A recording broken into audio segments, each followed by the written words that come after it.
3 people, 1 swing, and a shoe flying through the air. Sounds innocent enough, right? Wrong. Hidden in this elegant painting are secret messages, scandalous affairs, and a husband who has no idea he's helping his wife meet her lover. Today, we're decoding every juicy detail of Fragonard's masterpiece, The Swing. It's 1767, and a French aristocrat walks into an artist's studio with quite an unusual request. He wants a painting of his mistress on a swing. But here's the kicker. He wants to include himself in the painting, positioned perfectly to peek under her skirt as she swings. Initially, the aristocrat approached Gabriel Francois Doyen, a serious history painter, who was completely scandalized by the request and turned it down flat. But Fragonard, he saw an opportunity and ran with it. This commission would help transform him from a frustrated history painter into one of the most sought-after artists among the French elite. Let's take a closer look at what's actually happening in this painting. The scene takes place in a lush garden where 3 main characters are caught in what might be the most elaborate game of depiction in art history. At the center, we have our main character, a young woman in a stunning pink dress that seems to float on air. She's not just any woman, but likely the aristocrat's mistress, though her identity remains a mystery to this day. As she swings through the air, she kicks off her pink slipper in what appears to be a careless gesture. Though, trust me, nothing about this painting is careless. On the right, partially hidden in the shadows, is an older man, probably meant to be the woman's husband. He's pulling the ropes of the swing, completely oblivious to what's really going on. And here's where it gets interesting. While he thinks he's in control, literally pulling the strings, he's actually being made a fool of. And then there's our young lover, hidden in the bushes on the left. He's got what art historians have described as the goofiest, most love-struck grin possible as he gazes up at the woman. He's strategically positioned to get the best view as she swings overhead. And he's even extended his hat in a gesture that, well, let's just say has some pretty obvious symbolic implications.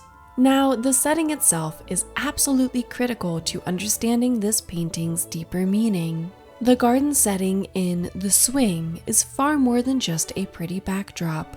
It's a carefully constructed stage for this romantic drama. In 18th century France, these weren't just ordinary gardens. They were known as jardins d'amour, or love gardens, designed specifically as spaces where aristocrats could escape the suffocating rules of court life. Think of them as private sanctuaries where the nobility could let their hair down and play at being simple shepherds and shepherdesses, a popular fantasy among the French elite.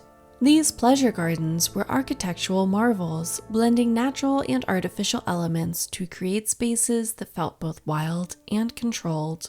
They featured winding paths that led to hidden grottos, secluded benches tucked behind strategically placed shrubs, and intimate pavilions where secret rendezvous could take place. The aristocracy would even dress up in pastoral costumes to act out romantic fantasies in these settings.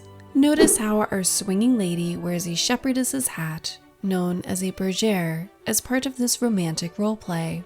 Fragonard was incredibly clever in how he used the garden's layout to tell his story. Look at how he divides the space. On the right side, we see the ordered world of civilization, carefully maintained trellises, sculptured fountains, and geometric pathways. This represents the structured world of marriage and social obligations. But as our eyes move left, the garden becomes increasingly wild and overgrown. There's even an abandoned rake in the foreground, suggesting that nature, like love, refuses to be fully tamed. The contrast between these two sides of the garden mirrors the painting's central conflict between social propriety and natural passion.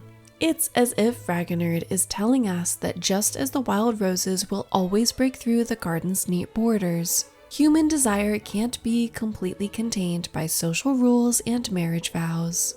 Let's talk about some of the clever details Fragonard included that really amp up the scandal factor. The most prominent symbol is the statue of Cupid on the left, and it's a masterpiece of artistic referencing. This isn't just any representation of the god of love. It's specifically modeled after the famous L'Amour Manquant sculpture created by Etienne Maurice Falconet for Madame de Pompadour, the official mistress of King Louis XV. By including this particular version of Cupid, Fragonard is making a bold connection to the most famous royal affair of his time. The statue's gesture, finger pressed to lips, transforms Cupid from a simple symbol of love into an active conspirator in this garden liaison. The symbolism continues with the lush roses surrounding our hidden admirer. In 18th century art, roses weren't just pretty flowers, they were loaded with meaning. Pink roses specifically symbolized secret love and desire, and notice how their full blooms mirror the billowing pink fabric of the woman's dress. This visual echo creates a subtle link between the natural fertility of the garden and the blossoming of forbidden passion. Even the smallest details carry meaning. That little white dog barking at the husband's feet? In art of this period, dogs were traditional symbols of fidelity and loyalty. Think of all those portraits where noble ladies pose with their lapdogs. Here, Fragonard turns this convention on its head. The faithful dog tries to alert its master to his wife's indiscretion, but the husband remains oblivious, too caught up in his role as the literal puppet master with the swing's ropes. It's a brilliant bit of visual irony that would have given sophisticated viewers a knowing chuckle. What makes this painting truly masterful is how Fragonard composed it. He creates this inverted V-shape with the three figures, connecting them through a series of looks and gestures that tell the story. The woman forms the apex of this triangle, literally and figuratively at the height of the action. The lighting is brilliant too. Notice how the woman in pink is bathed in this gorgeous golden light, while her husband remains in the shadows. Our hidden lover is also caught in that same golden glow, visually connecting him to the woman while separating both of them from the husband. Now, you might be thinking this is just an 18th century version of a saucy picture, but it's actually a fascinating commentary on the society of its time. The whole painting plays with ideas of power and control in relationships. Sure, the husband thinks he's in charge, pulling the swing's ropes, but it's really the woman who's controlling the situation. She is the one choosing to kick off her shoe, choosing where to direct her gaze, choosing to participate in this little game. Some art historians have even interpreted the painting as a subtle criticism of the French aristocracy's moral decay. Remember, this was painted just a couple of decades before the French Revolution. The painting's mixture of elegance and naughtiness, of control and abandon, perfectly captures the contradictions of aristocratic society at the time. The swing has had an enormous influence on art and popular culture right up to the present day. Its playful eroticism and masterful technique have inspired countless artists and creators. You can see its influence in everything from Disney's Frozen, yes, really, there's a scene directly inspired by this painting, to contemporary art installations. The painting continues to captivate audiences today, hanging in London's Wallace Collection. It's amazing to think that after more than 250 years, it still has the power to make viewers smile, blush, and lean in for a closer look. What makes the swing so enduringly fascinating isn't just its scandalous subject matter or its technical brilliance. It's how it captures something fundamentally human. It's about desire, deception, and the games people play in the name of love. It's about how we present ourselves to the world versus what we're really thinking and feeling.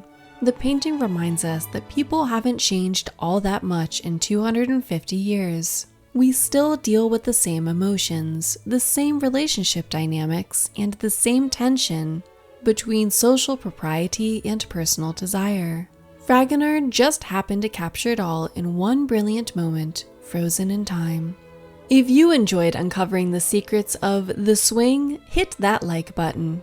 And hey, there are plenty more fascinating stories hiding in famous artworks. If you want to be part of unveiling them, subscribe and tap that bell icon. That way, you won't miss our next deep dive into art history's most intriguing mysteries. Drop a comment below telling me which detail of The Swing surprised you the most. Was it the Scandalous Commission, the hidden Cupid reference, or maybe that sneaky little dog trying to expose the affair? I love hearing your thoughts and suggestions for future videos. Thanks for watching.